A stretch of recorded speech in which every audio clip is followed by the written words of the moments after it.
Nau mai haere mai ki tēnei hōtaka. Now, we've brought you one-on-ones before with the likes of Justice Joe Williams and Jermaine Clement. Tonight, a one-on-one with Tā Timoti Karetu. Lover of language, fluent in French and German, author of the first ever Te Reo Māori textbook written for senior college students, translator for the award-winning Waiata Anthems project, and in between, so much more. A long time ago, Timoti established Ngāti Rānana, the haka group that became a beacon for both Māori and Pākehā expats in London. And for the last 45 years, the respected scholar has been heavily involved in Te Matatini. Despite having no children of his own, his leadership in the Kohanga Reo movement created a generation of Māori language speakers, and the invite-only Te Panekiretanga Māori Language Academy he co-founded shaped luminaries like Scotty Morrison, Paraone Gloin, Pānia Papa and Leon Blake. For many of us, Timoti Karetu is the godfather of the Māori language movement. He's witty, wicked and acerbic. According to him, the biggest sin in the world is to be mundane. With some trepidation, I sat down with Tā Timoti for a rare interview in English. Do you know that you have a bit of a fierce reputation? No, I don't. Your reo and your standing in your mana, just a little bit intimidating to learners? Well, you know... Like we get a bit nervous. You don't have to be nervous. Well, but just feel it. But you don't have to, you see. He has the memory of an elephant. Do you remember the first time we met? I have to go back to Parewana Kapahaka. In the days, you know, when the ego was sort of, you know, assaulted, wasn't it? Whose ego? Yours? No, yours. Oh, yes. I know. See, there you are, you see. Me and my mate Erina Hom Flavel, you asked us to go into the kapahaka because you knew we were St. Joe's girls. Yes.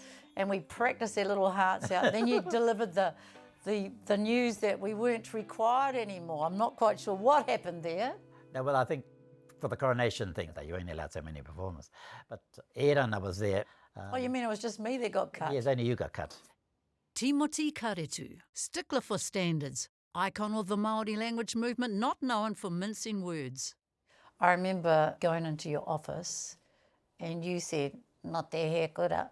And I went, "Hatu hoipa," and you went, "We'll knock that out of you." Traumatised me for life. The girls from Hata Hohepa were always so painfully shy. They sing sweetly, but they're not haka material. You need aggression, you need passion, you need panache. You need all those things to be a good haka lady. Have you had this conversation with Georgina? No, I've never. Because, you know, one year I judged the competition here, and it said something along those lines about St. Joseph, and she withdrew them. They'd never performed in Whakataitai since. You know, you're supposed to be able to take criticism. That's what life's about. You get criticised all the time. How do you take criticism? Well, I don't mind criticism at all now. I've had to live with it. Because Rangiho once said to me, if you can't take criticism, get out. And it's like people sort of, when you correct their reo in a class, and they sort of say, "Te takahiko e taku mana," and I think to myself, well, you know, you're murdering my language. So, ara te kua haere if you can't take it. At one time, Timoti Karetu, Hirini Melbourne, Wharehuia Milroy and John Rangiho all held roles at Waikato University. It was a very impressive Māori mafia that was kind of running the place. True, yeah, it was. I think we had a reputation for being that. But it became our number one requirement that all the staff had to speak Māori all the time, so that the kids coming in could hear the language going all the time. That had to be like, we didn't want to be like all the other universities, where Māori was only used in the classroom and nowhere else. They would seem to be a bit dopey to do that. So we had this philosophy that ahakua haere ki hea, kia rangona te reo, e kororo te ana, e ngā kai whakaako. Normalising te reo is his life's mission, but the application of te reo is not without its controversy, even among Māori. One of the things I hear is people complaining about, say, Oranga Tamariki having that name when they don't think that it's appropriate, or having the word pirihimana on the side of police cars. How do you feel about that? I think if that raises the profile of the language, then I'm all for it. Yeah. Oranga Tamariki, I think the problem there is that because they feel that Oranga Tamariki is not doing its job. I think there's a prejudice there against... That's totally the issue. Not the name, it's the department and what it does, yeah. Do you think that Māori should be compulsory here? I can't make up my mind about that one, because I believe that compulsion doesn't always work. Now, if you try that on your relations and say to them, all right, you lot, you've got to learn Māori whether you like it or not, see what their reaction is. Well, if you think about, say, the tobacco-free movement, Yeah. you know, everyone did a little haka because, oh, you can't smoke inside, and then they just get used to it. That's apart from the resourcing that's needed to support the language. That's the problem, I think, the resourcing teacher-wise. In fact, I think you should start there first before you start doing the compulsion thing. I think we need to look at the teaching fraternity first and get it up to scratch and then go with a vengeance. It's that kids are with teachers who really have no good command of the reo at all. So they're getting worse reo and getting worse reo. I think that that's not quite correct because my daughter's teacher is one of your graduates. Yeah, well, she's lucky. Yeah. See? Te Ahunui is really one of a few. We need sort of thousands of Te Ahunuis and then you'll be right. My daughter's teacher is a graduate of the Institute of Excellence in the Māori Language, Te Panakiritanga. Because it means the epitome, the apotheosis, the acme, The what? Apotheosis? the zenith, all those sorts of things. It's the cream of the crop. Yeah, I was worried about kids coming out of universities. They could brag that they had a degree in Māori, but they couldn't string a sentence together that made sense. So I thought, well, why not take those ones who already have the grounding and give them another year of just extension of language mainly, and getting poetic and getting literary and getting all those other things instead of being mundane and pedestrian. Because a lot of people coming out of universities are very mundane and pedestrian, and you can listen to a lot of Māori programs and listen to just Mundane and pedestrian. mundane and pedestrian and banal and all those other words. Moroke. I know that word. How do you respond to criticisms of elitism? We are a society that believed in that. We had rangatira status and we had slave status. This language owes its survival to second language learners who've made the commitment to keep it alive and have dedicated themselves to the proposition that the language must live and be retained. Timoti is adamant we all need to up our game on the language front, and that includes growing and fielding the best.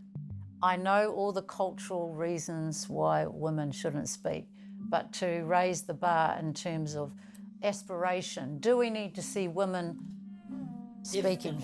If in fact the woman has the command, I don't see why not. But she needs to get her karanga right. Some of the most mundane karanga you hear on the marae too, they really are pretty bad. Come on, Wahinema, do your thing.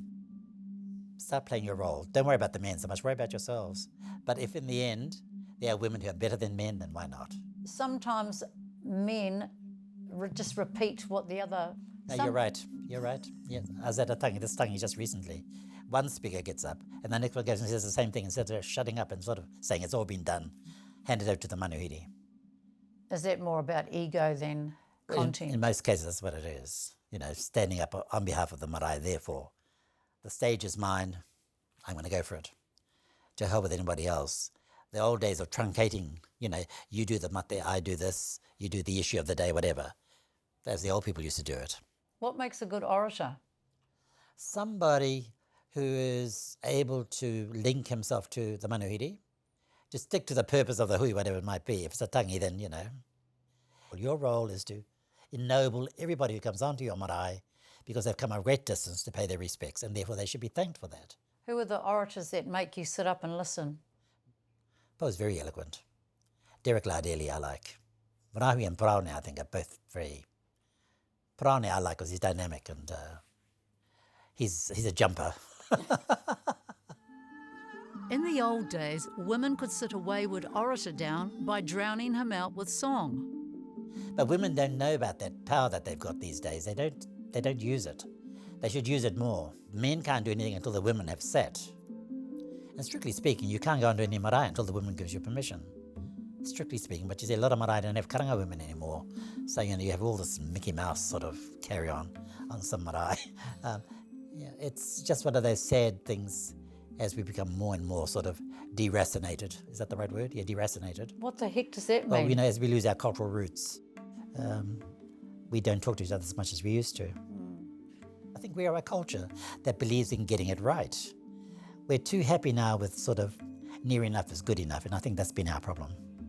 That's not our thinking. You would not get a pupu if it wasn't properly made. A wharenui wouldn't be opened if the carving wasn't up to credit, you know, all those sorts of things. The bar was higher. Yes, so why are we expecting mediocrity? Accept that you're not as good as you are and do something about the gaps you have. There's nothing worse than I think than kaumātua insisting that they be on the pai, and they've got the worst thing, you hear the whole marae just sort of, yes, out loud. And there's lots of younger speakers. His mokopuna is probably more fluent than he is. And we have to sort of accept the time comes when you make way. I remember we were at a wānanga at Ruatahuna and Rangiho said to me, he manuhiri mawe mihi, my first mihi on the marae. And you've got no time to get your act together. But that's how they did it, cold turkey. Chucked in the deep end. Yeah. And then you're torn to shreds afterwards. Which was good, you see. And then if you can survive that, then you'll be right. Yes, if you survive that, and a lot more after that, that wouldn't be the only one. And if you're a shrinking little violet, then you just go away. Yeah, then you just shrink. When it comes to reclaiming te reo, Timoti believes Māori are part of the problem. The biggest enemy that the language has is ourselves, because we're just not bothering. And I think to myself, now, why would that be? You would think that any Māori who wants to be Māori would want to learn the language at some stage. To help with Pākehā, I mean, you expect them not to bother, but why don't we bother? And that's my question, which is rhetorical, because I don't know what the answer is. I know Māori in my circles who actually are quite traumatised by their inability to speak Māori. Do you understand that as someone who's never struggled with that? But when you and I realise we come from a culture where the best had to be the best. So you would not want to be mediocre, would you? So you make a greater effort, don't you? For some people it's like, I'm not a real Māori because I don't speak. And then it just kind of gets stuck in them. Yeah, that's a tragedy when they think like that. Because I think while you've got blood in your veins, you've got every right to say that I am. For me personally, I don't have to to be dripping greenstone and be tattooed on every orifice I have, be considered to be Māori. Are you all good with Pākehā learning te reo alongside Māori? I'm good with anybody who makes the effort. Yeah. Because, I've learned other languages and they've been quite tolerant too. So I believe that if the effort is sincere, then give them all the help they want.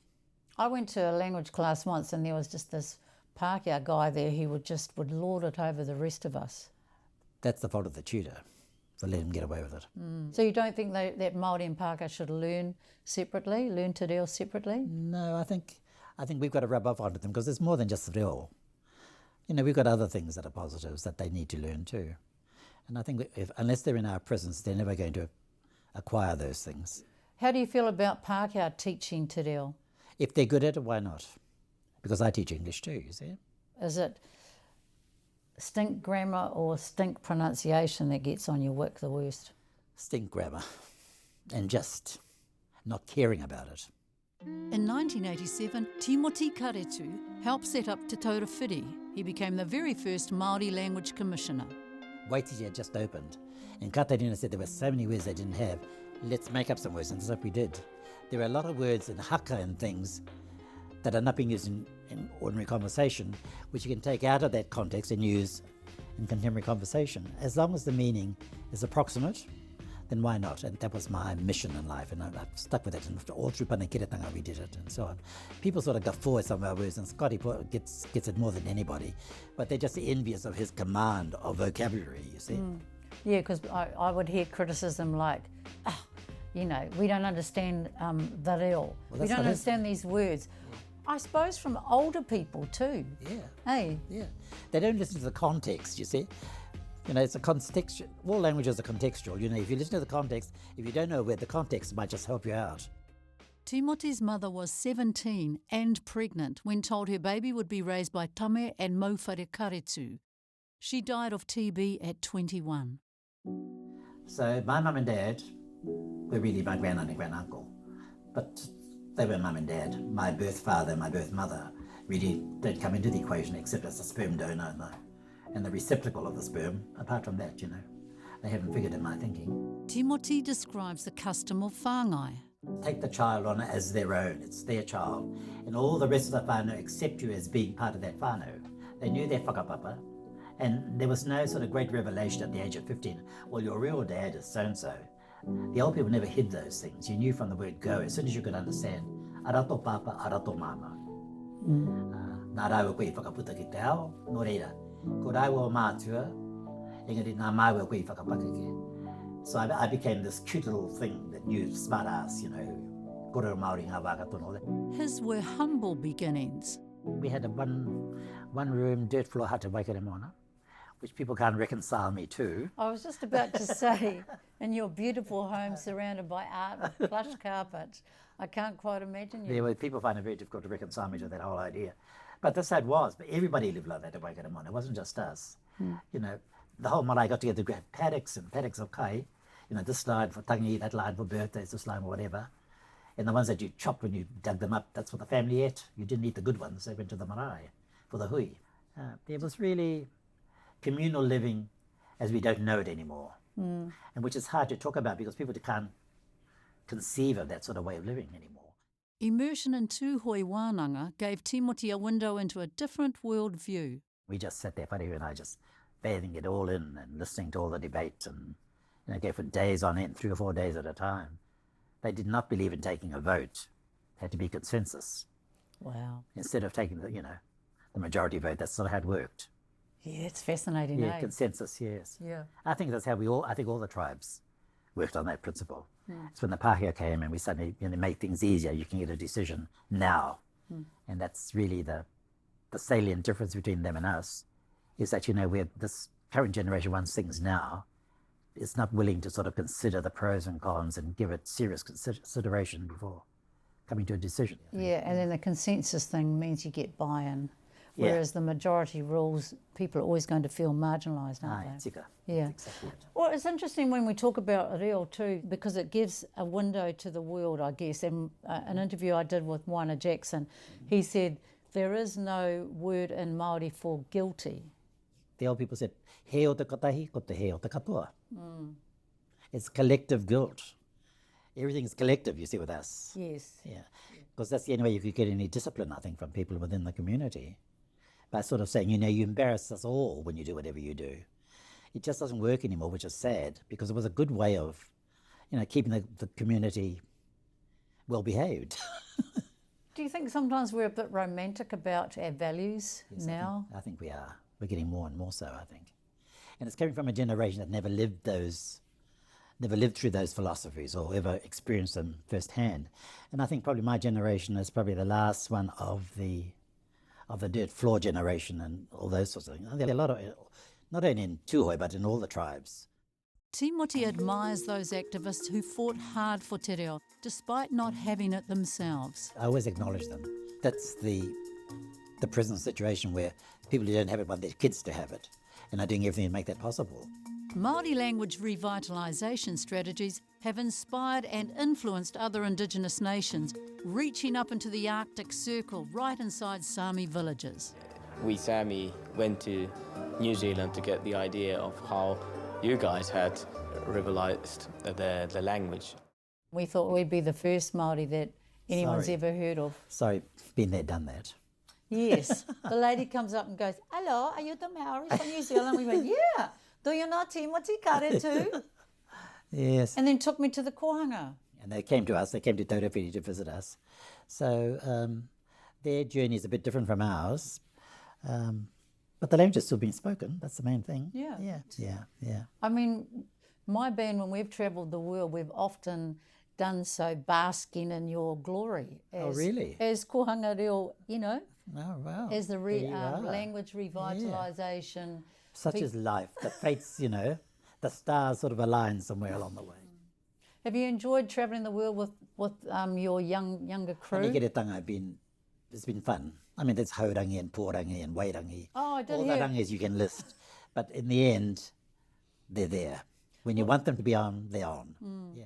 Was it true that naked women have found themselves in your bedroom? Only one. She was given the wrong key when she went to got the key. It gave her my room key. But fortunately for her, I said, you're lucky it was me.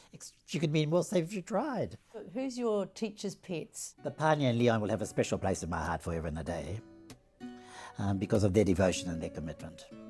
There's, you know, if I had a son, I think probably somebody like Joe would have been good. Just, you know, nice manner, nothing worries him unduly, and dedicated to the proposition of this or that, whatever. Yeah. How is it that you've actually maintained that focus and Because- not being distracted by other things that the rest of us get distracted by? Do you need a partner in life? My philosophy is, no mai, hoki atu, kei noho. Welcome, goodbye, but don't stay. There's never been a big love of your life? No, not really. No? No, not really.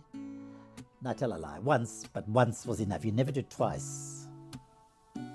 I know you've done it twice, but you don't do it twice. And besides, you haven't got the time really to give to somebody when you're giving yourself to everybody. And I think that's for somebody who never sort of spawned kids himself. I have probably one of the biggest families in the country. And I think that's my blessing because, kids still ring me up from the beginning of Parikiretanga. And even the kapahaka wharewananga, those ties are still there. And so I think I'm lucky. Not many people could say that. But I've been lucky with my life. Is there a Māori word for retirement? No, I don't think there is. Because, as a kaumātua, you get more and more demanded, don't you, on the marae? You've got more and more importance the older you become, supposedly. And you just sit there and critique and say to the mountains, really, you don't need to say that, or you should have said this. Timoti Karetu, Ngai Tūhoi, Ngāti Kahununu, scholar, wit, linguist, godfather of the Māori language movement. He's packing up his books and moving back home to Waimarama. And watch the waves crash, and Right, Waiata. White Waiata, and hope that nobody comes to visit me because it'd be nice and isolated, but God. Is that a hint? That's not a hint. I think that's the flattering part. I think that's what's more flattering than anything else, that people actually want to come and sort of say hello and pop in for a cup of tea and things. I think that people feel they can do it, and that they do it, I think sort of says to me that I might have made an impression on them somehow or other. Okay.